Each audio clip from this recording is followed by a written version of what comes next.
Big things are happening in the world of plastic recycling. The world went to Ottawa, Canada this week to talk about the UN Treaty for Plastic Pollution. And of course, I made a video about it, and Aduro is there. Aduro had a press release today titled Aduro Clean Technologies joins delegation of Intergovernmental Negotiating Committee on Plastic Pollution. So I want to chat with Yazan about it. So Yazan, thanks for chatting with me about it. Thanks for the time, Raif. This is actually very interesting. I think you and I had this conversation offline. I said the best pitch that would come in for Aduro is when it's godfathered by the UN, which is literally what's happening right now. So this treaty is godfathered by the UN, United Nations. They realize that they need to have a solution for for the plastic waste pollution and the problem that it currently has. They're hoping to have a treaty in place by 2025. Being delegated among 2,800 delegates, that includes the who's who in the world to that event. And I don't know if you had a chance to look as to who's going there, but in short, there's about 150 financial institutions with over $16 trillion under management, and every big name that you can think of that is attending this event. So Abe is the speaker on behalf of Aduro, and he's there. I had a brief chat with him, and he said like the interest is massive. If you recall, the interest for just plastic in general, or interest for Aduro, what did you mean by interest? The interest for both. The interest in general, everyone's like sitting in this conference or standing, okay, having conversations, saying that, how can we go from this 10% that we can't seem to go beyond? It's actually sub 10% to a percentile that, echoes, for example, what happens in some of the regions of Europe. So some areas in Europe, if you recall what Eric Appelman said, they have to get to 30%. And by 2030, they have to get to 45%. And as we've always said, if you recall your first report, you said you don't like deadlines, but you like it when it's on someone else's dime. That's literally it. So now the pressure is on these companies, they're petrochem and plastic manufacturers, to actually adopt these technologies. And they want to for two reasons. One, obviously from a public image, they want to show that they are doing something for the environment, because you have covered this. There's so much negative publicity about how these petrochem companies have not been recycling what they have been saying. I don't think intentionally they were doing that. I don't think they had the intention of spending, hundreds of millions or hundreds of billions of dollars on pyrolysis or thermal solutions with lack of intention for it to work. I think the problem has been and continues to be that the elephant in the room is not being addressed. Basically, the contaminated plastic waste, which is over 75% or 76% of plastic waste, no one can touch. So we're all kidding ourselves. We keep going in the same direction, whereby everyone says we want to improve the plastic waste problem. Well, every time we go to that, we forget what's the main what's the showstopper. The showstopper is you get a bottle of Coke, you get your cup from Starbucks, whatever it is, and it's got several types of plastics, and the current solutions can't handle that. The only way they can handle it is by burning it, which is the thermal approach, which results in very high char, which is basically very low quality yield. And therefore, the solution of a duro that is, higher value product that can recycle contaminated waste plastic has a lot of eyeballs on it.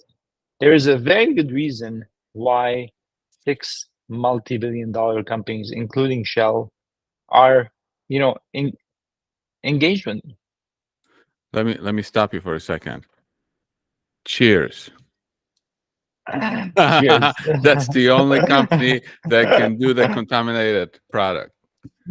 Yeah, and that's true. So it gives us, for those of us that have been here for over 3 years, we understand the journey, and we understand why this is very exciting. But the other thing I wanted to mention is, like, I caught this yesterday, and it caught my attention. So the CEO of Dow Chemical, I don't know if you saw that, but he said they want to reach to 3 million tons a year of recycled materials.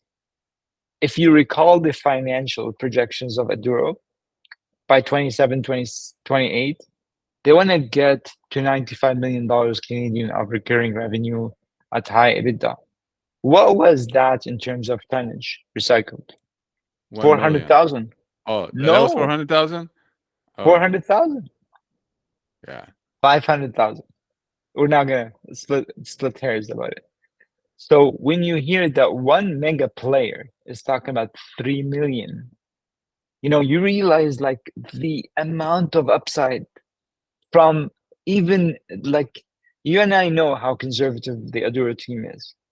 Like, the upside here is massive. They just need to go through the process. They just need to get to the pre-commercial. They need to get a couple of collaborators, and and what is the best time to get these? It's gonna happen. I always say, for those people that say, well, we've seen another engagement. First of all, guys, petrochemical companies walk at the speed of snails. They're bureaucratic, they're slow, and for a reason. They're safety first. They want to make sure that everything is done right. So for anyone that is complaining that, we've added so far this year probably another 4 paying clients or 3 paying multi-billion-dollar paying clients, I don't know what else do you expect from the company. They're going as fast as humanly possible in a business that is very conservative typically. So I think collaborations are on the way. They're going to happen. It's a matter of when, not if. Now, the other thing that is very interesting is, remember that one of the things that came out in this is their focus on the EPR, extended producer responsibility. If the minute this gets mandated, you're gonna get what happened in what Eric was referring to in Europe, in the Netherlands, and some of the European countries. Once you say to the manufacturer, you are responsible, you produce X, you have a registry now, we're going to ask you for an audit of how much did you produce, how much do you of plastic, and how much do you recycle, and there's going to be an audit on it. That changes the entire paradigm. That shifts the paradigm. Why? Because now, let's take a very simple example.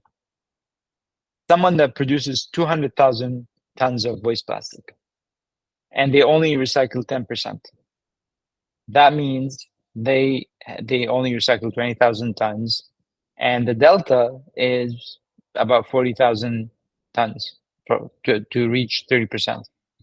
40,000 tons right now in Europe, they're going to have to pay 1,000 euros per ton per year recurring, just in taxes, just because they're not meeting the threshold. Like so that's penalty. 40 penalty. penalty. How Called much? taxes, penalties. Yeah. How much is that? So 40,000 tons times 1,000, that's 40 million recurring. Oh my God. So imagine why would they? So when I keep saying they will have to adopt it, it's not it's not for the sheer goodness of their heart. It's financially savvy to adopt a duro. It's not a greenwash exercise. Now let me ask you this. There is no solution for contaminated plastic other than Aduro. There isn't. Like, what There would are the there are there are, but on a very smaller scale. And enzymes, for example, they can work, but it's very difficult, like on a very tinier scale. There are improved pyrolysis technologies, improvements to pyrolysis technologies, but again, with many limitations. So why do you want to take the limitations of many others versus some that or versus someone that actually can avoid these? But what would the world do? What would the plastic industry do if there was no Aduro? I very good question. I don't know. I mean, the solutions that are, just so we take a step back, solutions that are being suggested by some of some people, like for example, single plastic use, or uh, some other optionalities, or reducing plastic. That is not going to happen during my life and yours. That's not. It's just you cannot. It's like this is the cat is out of the box, and you're not gonna stop the Amazons and the whatever of the world from producing them. That much plastic. If anything, if you look at the trend is just keeps growing up.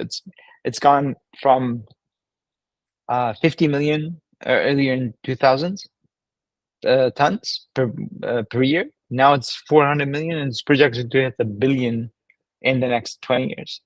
So this idea of let's try to kind of curb human behavior, we all know it. I've recently started using the analogy of Ozempic. People kept saying, we need to reduce obesity. We need to reduce obesity. Guess what? People are very much happy not to go to the gym and just get an injection and reduce their weight, even though it has side effects. So this idea of putting things back in the box and trying to say we're going to minimize plastic waste is not going to happen.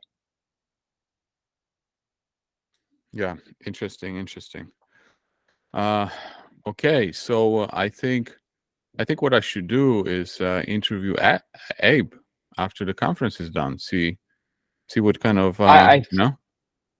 that'd be great. I think the two people that would give you a lot of intel would be Abe and Eric, because I believe Eric is also doing some virtual calls and virtual meetings with some of these key players during the time. So I'm going to leave you with a note that, final thoughts. Remember, there is a very good reason why 6 multi-billion-dollar companies are working with Aduro.